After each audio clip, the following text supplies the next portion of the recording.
കാവ്യരശ്മിയുടെ സഹൃദയ സുഹൃത്തുക്കൾക്ക് സാദര പ്രണാമം. ഞാൻ മുരളി ബമ്മണോൾ.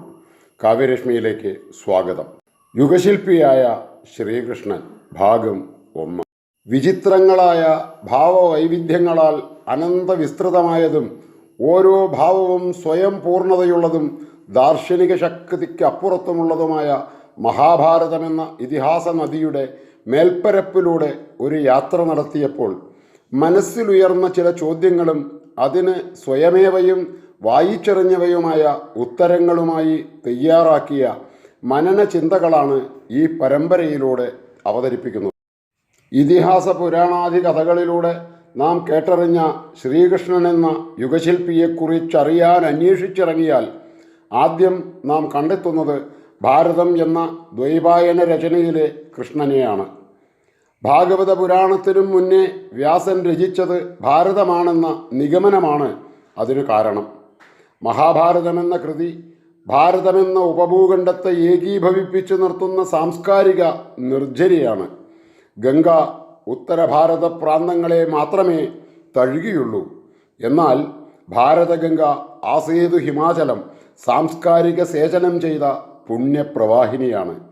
ആ ഇതിഹാസ കഥയിൽ കൃഷ്ണൻ രംഗപ്രവേശം ചെയ്യുന്നതാകട്ടെ ദ്രൗപദിയുടെ വിവാഹാഘോഷത്തിനായി എത്തിയ വേളയിലാണ്. അവിടെ ഒരുക്കിയിരിക്കുന്ന വേദിയിൽ മത്സര പരീക്ഷയിൽ പങ്കെടുക്കാനെത്തിയ രാജാക്കന്മാരെയും കാണികളെയും വീക്ഷിച്ചുകൊണ്ട് വിശിഷ്ടാതിഥികൾക്കിരിക്കാനുള്ളിടത്ത് വെറുമൊരു കാഴ്ചക്കാരനായി വിവാഹത്തിൽ പങ്കെടുക്കാനെത്തി ഉപവിഷ്ടനായിരിക്കുന്നു കൃഷ്ണൻ.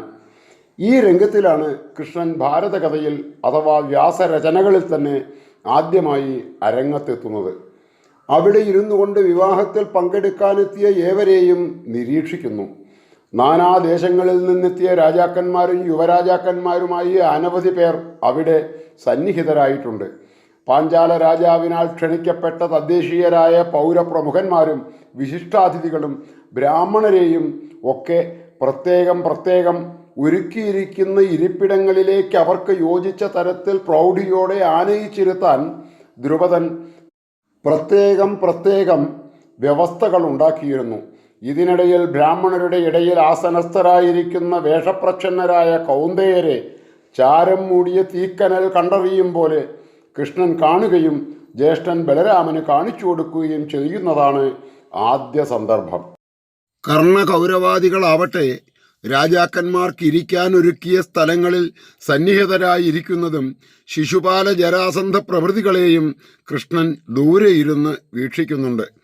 വൈവാഹികാഘോഷത്തിൻ്റെ ഭാഗമായി ഏർപ്പെടുത്തിയിരുന്ന മത്സര പരീക്ഷയ്ക്കായി ഒരുക്കിയിരിക്കുന്ന യന്ത്രത്തിൻ്റെ പഴുതിലൂടെ ഒരേ സമയത്ത് 5 ബാണങ്ങളെ ഇത് ലക്ഷ്യം ഭേദിക്കുന്ന വീരനായ കുലീനനായ ബലശാലിയായ രാജകുമാരനെ എൻ്റെ സഹോദരി കൃഷ്ണ സ്വയംവരത്തിൻ്റെ ചിട്ടയനുസരിച്ച് വരിക്കുന്നതായിരിക്കും എന്ന് ദ്രുപദപുത്രനായ ദൃഷ്ടദ്യുമ്നൻ സഭയിൽ പ്രസ്താവിക്കുന്നു.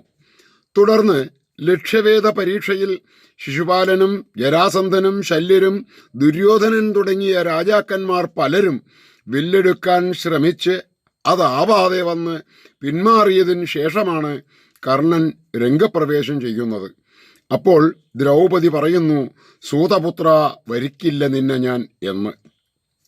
അത് കഴിഞ്ഞ് ആരും രംഗത്തേക്ക് വരാതായ സന്ദർഭം വന്നപ്പോഴാണ് ബ്രാഹ്മണരിൽ ധനുർവിദ്യയെ അഭ്യസിച്ച വില്ലാളികൾ ആരെങ്കിലും ഉണ്ടെങ്കിൽ അവർക്കും ലക്ഷ്യം ഭേദിച്ച് കൃഷ്ണയെ സ്വയംവരത്തിലൂടെ സ്വന്തമാക്കാൻ ശ്രമിക്കാമെന്ന വാഗ്ദാനം ദ്രുപദനോട് ആലോചിച്ച് ദൃഷ്ടദ്യുമ്നൻ ഘോഷിക്കുന്നത്.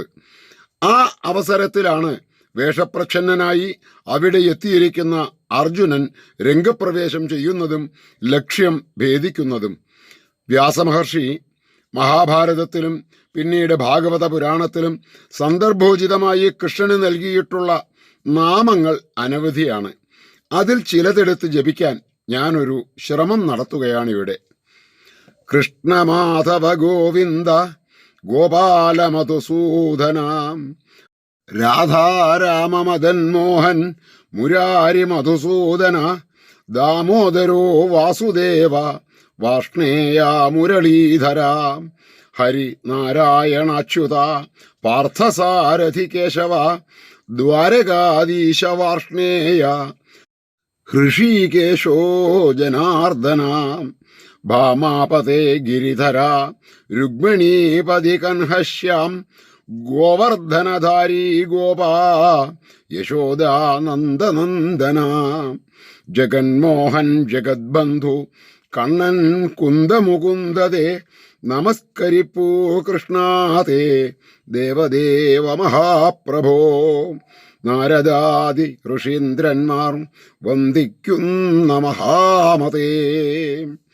ഇനിയും അനവധി ശതം നാമങ്ങൾ ശ്രീകൃഷ്ണന് ദ്വൈപായനവ്യാസൻ അരുൾ ചെയ്തിട്ടുണ്ടെങ്കിലും ദീർഘിക്കുമെന്നതിനാൽ ഈ ഖണ്ഡം ഇവിടെ അവസാനിപ്പിക്കുന്നു. ബാക്കി അടുത്ത ഖണ്ഡത്തിൽ. നമസ്തേ.